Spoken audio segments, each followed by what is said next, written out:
皆さん、こんにちは. Today, I am recording a sample cultural perspective presentation video.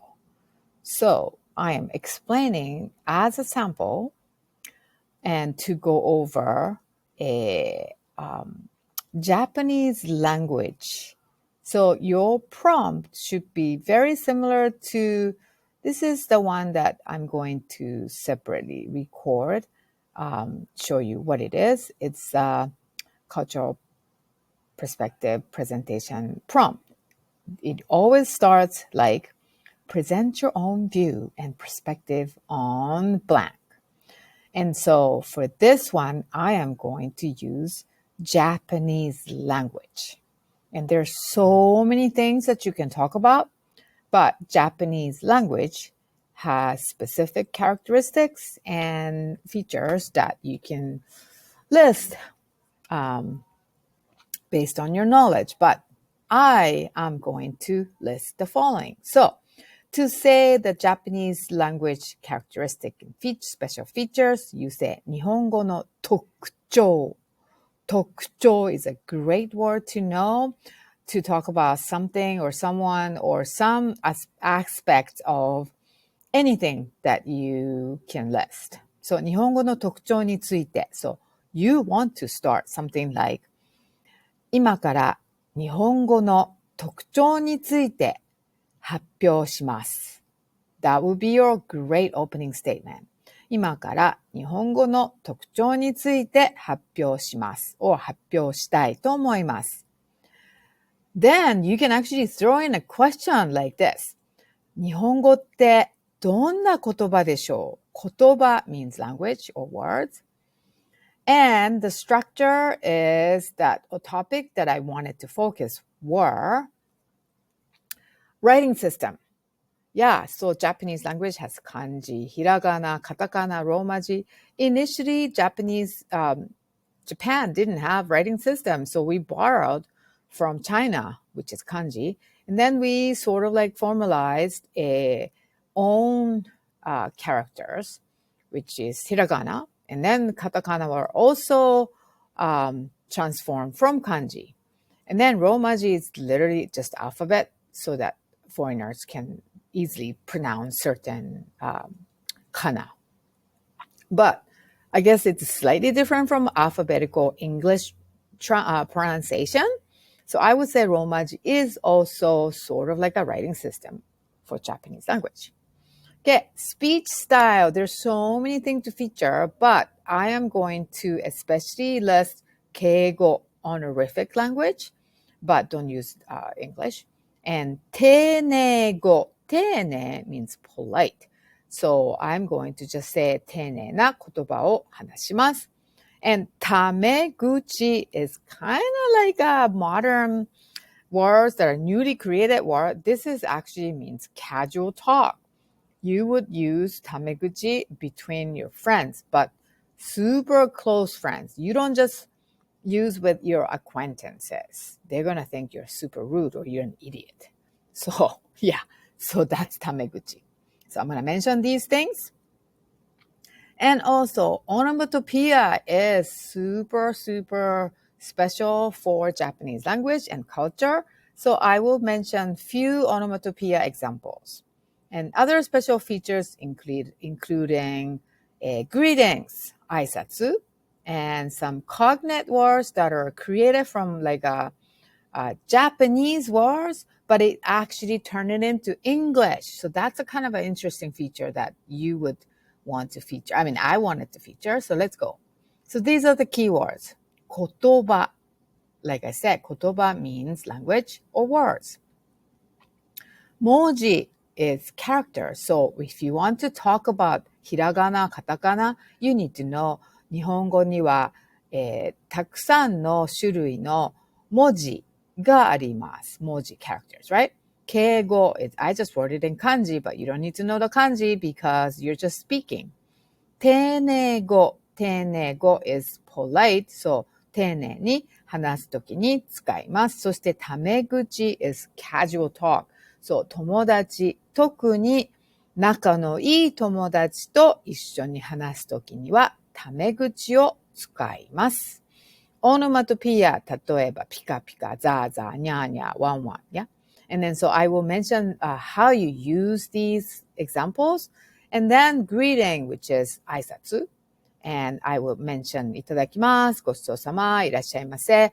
These are very special, specific for Japanese language only. I don't think, this is not really a grace, but you would say like, oh, I'm going to partake this feast that was prepared by so and so, and I'm so grateful. I'm going to enjoy it. And after you eat, you would say ごちそうさま, which is that was so great. I'm so grateful for whoever the hands that prepare this meal, all those included. And it is just a custom and tradition. So I would say like 習慣, which is, I forgot to mention this here. 習慣 is custom, tradition is 伝統. Yeah. And then you would say 行ってきます when you leave the house. ただいま when you arrive and return. おかえり is said by someone who's stayed back at home. And these are the cognate Nihongo that became English words. So, 津波, 絵文字, 抹茶, sushi, 刺身, 芝居, these are all like, if you say it in Eigo, a lot of people understand it because they are often used, and I think there were no other words to really translate into, so they just kind of took over Japanese words. Okay. And 最近, recently, ikigai is a word that it also became a cognate. So I'm going to feature these things.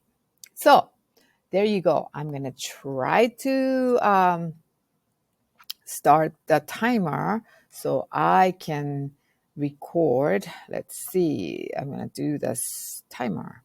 Okay, so it should be a 2-minute speech. So I'm going to try my best to make this 2-minute talk. Okay, so ready, set, go. Start. 皆さん、こんにちは。これから日本語の特徴について発表したいと思います。まず、日本語にはいろいろな文字があります。文字の種類は、もともと日本語には最初から文字がありませんでした。中国から漢字を借りてきて使いました。そして漢字からひらがなとカタカナができました。日本語を勉強する人たちはローマ字を使って勉強をすることが多いです。それから日本語にはいろいろな言葉の種類があって、敬語は特に大切です。丁寧に話すときには丁寧語を使います。それから仲のいい友達と一緒に話すときにはタメ口という言葉を使います。でもタメ口は本当に仲のいい友達だけで話します。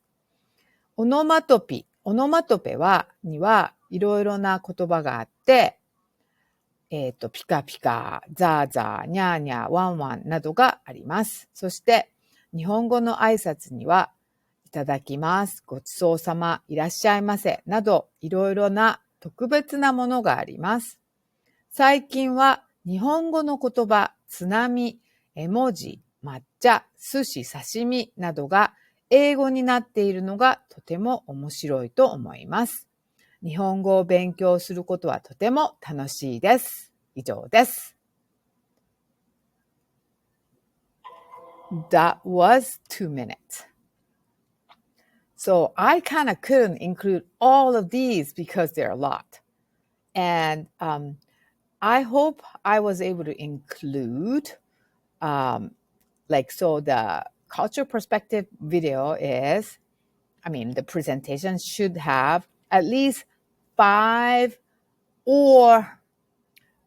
examples or aspects. So it's like mixture of both examples and aspects. So I did the characters, and I also included several examples of certain aspects that I wanted to feature. So I think I have everything. And the thing that you really need to remember is perspective, which is like my opinion. Like I said at the end, barely, I looked at the clock and it was 10 seconds. I said, 日本語を勉強することはとても大切で面白いと思います. Something like that. I said it. So that is a perspective. And then practice part is is something that Japanese people do. And I already included that Chinese characters were imported to Japan because Japan didn't have characters, moji, originally. So that's practice. And then products are also like hiragana, katakana. Those are intangible, but still products. So that is all included. And I think I did pretty okay.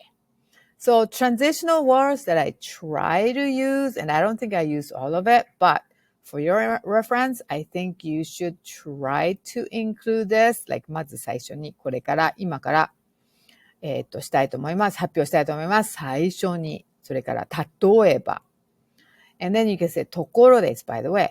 Or you can say 日本語は、日本では、家に帰ってきたら、ただいまと言ったり、家を出る前にお帰りなさい。じゃないや。行ってきますと言ったりします。たりたり is very good.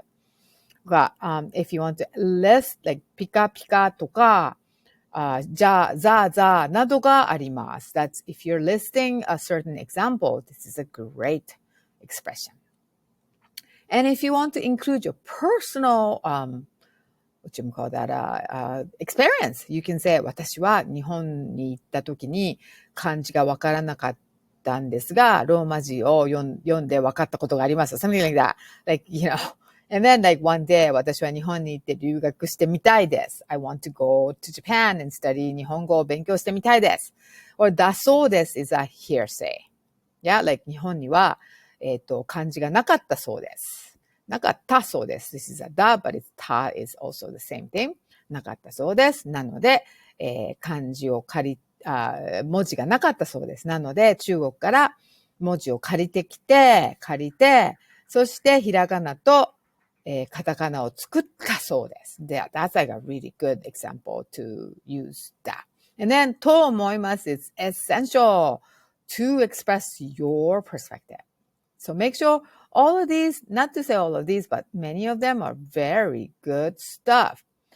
Okay, so I am not going to show this video because it would. So this is part of the Cognate video that I wanted to share. Did you know these words are actually Japanese? カラオケ、津波、絵文字、折り紙、布団。So yeah, these are Cognate example, but I did list the one that are different, slightly different. Emoji, tsunami is, make sure known that. Yeah. So that is what it is that you are going to create the slideshow with the keywords but I listed a lot, but I think you don't have to list that many because you're going to run out of 2-minute limit. That's all for today. Sayonara. Present your own view or perspective on Japanese stores. Discuss at least 5 aspects or examples of Japanese stores. Begin with an appropriate introduction, give details, explain your own view or perspective, and end with a concluding remark. You have 4 minutes to prepare your presentation.